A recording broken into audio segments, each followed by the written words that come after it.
안녕하세요. 한소망 채널의 한소망찌기입니다. 오늘의 칼럼을 시작하겠습니다. 오늘의 말씀은 사도행전 22장 30절에서 23장 11절 말씀입니다. 말씀의 제목은 권위에 대한 성도의 바른 자세입니다. 주된 말씀은 사도행전 23장 1절에서 5절입니다. 말씀을 봉독해 드리겠습니다. 바울이 공회를 주목하여 이르되 여러분 형제들아 오늘까지 나는 범사의 양심을 따라 하나님을 섬겼노라 하거늘 대제사장 아나니아가 바울 곁에 서 있는 사람에게 그 입을 치라 명하니 바울이 이르되 회칠한다며 하나님이 너를 치시리로다.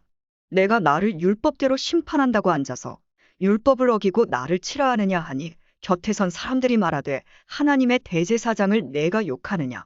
바울이 이르되 형제들아 나는 그가 대제사장인 줄 알지 못하였노라 기록하였으되 너의 백성의 관리를 비방하지 말라 하였느니라 하더라.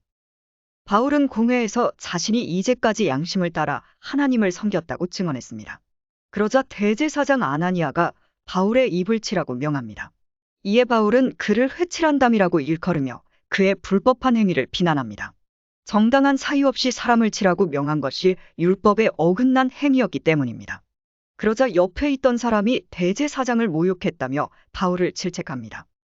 바울은 출스물두시 28분의 말씀을 인용해 자신의 실수를 인정합니다. 바울은 자신의 개인적 상황과 감정을 초월해 하나님의 말씀에 복종한 것입니다. 그는 여러 서신에서 성도는 위에 있는 권세들에게 복종해야 한다고 가르쳤습니다. 모든 권세가 하나님께로부터 나오고 하나님이 정하신 바이기 때문입니다. 롬 13. 권세자들의 권위를 부정하는 것은 곧 하나님의 권위를 부정하는 것입니다. 물론 그들의 행위가 모두 옳은 것은 아닙니다.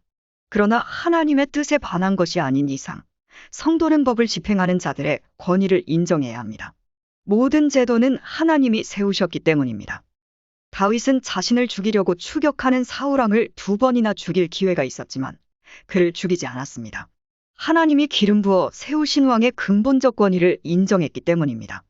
그들이 권세를 오남용한다면 하나님은 그 죄를 반드시 심판하실 것입니다. 모든 권세자는 그 권세가 하나님의 것임을 인정하고 하나님 앞에서 두렵고 떨리는 자세로 책임을 다해야 합니다. 권세자들의 권위를 인정하는 것은 곧 그들에 대한 심판권이 하나님께 있음을 인정하는 것입니다. 이것이 최고의 권위자이신 하나님을 향한 바른 자세입니다. 오늘도 권위를 사용하는 자라면 겸손히 하나님께 물어야 할 것입니다. 또한 권위를 받아들이는 자라면 권세자의 권위에 도발하고 정죄하여 하나님의 권위에 도전하는 죄에 빠지지 말고 마찬가지로 하나님의 뜻이 어디에 있는지 겸손하게 묻고 반응하는 복된 삶이 되시기를 축복합니다. 할렐루야! 당연한